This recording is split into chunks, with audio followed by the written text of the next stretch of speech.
Todo o conteúdo apresentado neste vídeo foi gerado com o apoio de inteligência artificial, revisado e adaptado para fins educacionais. Oi, pessoal, bem-vindos a mais um Deep Dive. Hoje a gente vai desvendar as regras essenciais para os servidores públicos aqui do estado do Rio de Janeiro. Vamos usar 3 documentos-chave: o Código de Ética, o Estatuto dos Funcionários e também o regulamento dele. Pensem neles assim como a bússola moral, o mapa da lei e o manual de instruções do servidor fluminense. Exatamente, são esses documentos que moldam o dia a dia, a carreira toda, né? Definem não só o que se espera, mas por que isso é tão importante para a confiança do público e para a máquina funcionar direito. Nosso objetivo aqui é conectar esses pontos: ética, deveres, direitos e, claro, o que acontece se a pessoa sair da linha. Certo. Então vamos começar pelo começo. A ética, os deveres fundamentais. O Código de Ética ele foca muito na conduta alinhada ao interesse público, né?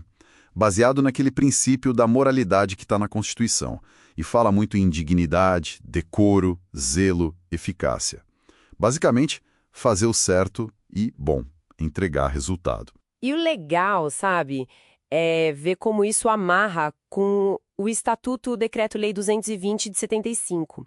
Porque o Estatuto lista deveres bem concretos, tipo assiduidade. A presença no trabalho, né? Isso, estar lá todo dia. E pontualidade, chegar na hora. Podem parecer coisas básicas, mas são deveres legais. Eles impactam direto o serviço para o cidadão, a imagem da administração. Não é só formalidade, sabe? É um pilar dessa relação de confiança. O regulamento, o Decreto 2479 de 79, vai até no detalhe. Diz que no estágio probatório, aqueles 3 anos iniciais, se avalia a idoneidade moral, a disciplina... Ligando direto com a ética. Exato. Liga tudo, a ética está na base da permanência no cargo mesmo. Falando nisso, no que não pode fazer, aí a coisa fica, séria mesmo. Tanto o Código de Ética quanto o Estatuto listam proibições bem claras. Uma que sempre dá o que falar: receber presente, vantagem indevida. Aquele exemplo clássico, né? O servidor de compras que aceita ingresso para jogo de um fornecedor que está numa licitação. Isso é conflito de interesses na veia. Fere a impessoalidade. Com certeza. E o Estatuto ainda proíbe outras coisas, tipo acumular cargos públicos ilegalmente, tem que ver as regras da Constituição direitinho, ou até fazer aquelas vaquinhas dentro da repartição para coisa pessoal. Não é só um deslize ético, né? São infrações legais mesmo que podem levar à sanção disciplinar. E essas proibições levam a gente a perguntar: tá, mas e aí? O que acontece se alguém quebrar essas regras? Quais são as consequências? Bom, as consequências variam, né? O Código de Ética, por exemplo, ele prevê as comissões de ética. Elas podem aplicar a pena de censura. É tipo uma bronca formal, fica registrada a falta ética. Mas as sanções mais pesadas mesmo, elas estão lá no Estatuto e detalhadas no regulamento. Aí a gente tem a advertência, que é um aviso por escrito para faltas mais leves. Um puxão de orelha formal. Isso. Tem a suspensão, que aí já afasta do trabalho sem salário até 90 dias, isso para faltas graves ou se a pessoa for reincidente. E claro, nos casos mais sérios, vem a demissão, a perda do cargo. Demissão é o fim da linha na carreira pública, né? E o regulamento é bem específico nas causas, pelo que eu vi. Sim, muito específico. Ele define direitinho situações como abandono de cargo.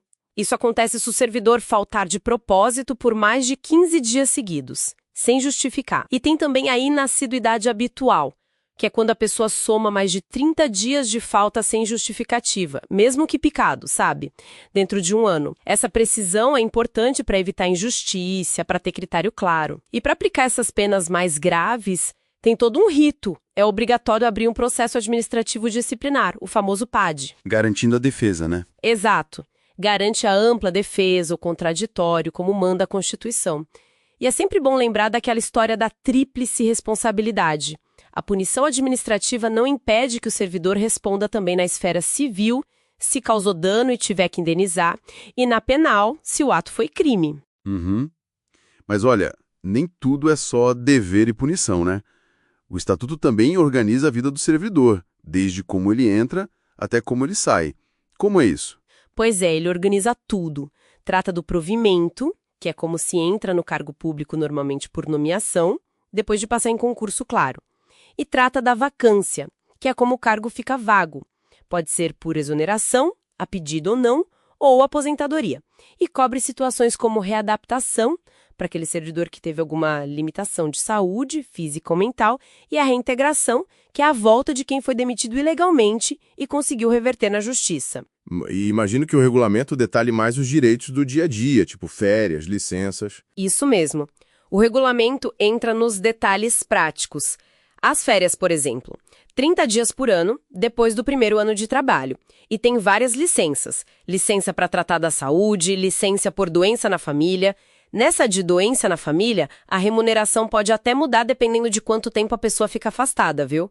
E tem a famosa LIPP, a licença para tratar de interesses particulares. Pode ficar até 2 anos fora, mas aí é sem remuneração, e tem critérios para conseguir.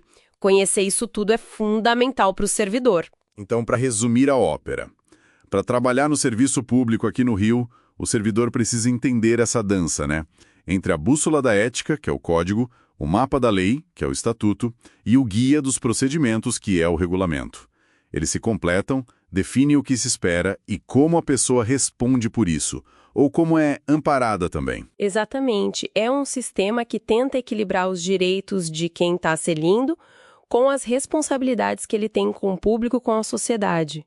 E fica até uma reflexão final, né? Como será que a cultura dentro de um órgão público é afetada por esse foco tão grande em regras formais, em definições super precisas como os dias exatos para o abandono de cargo? Será que isso às vezes não acaba ofuscando princípios éticos mais amplos, como o próprio decoro? Fica aí algo para a gente pensar mais a fundo.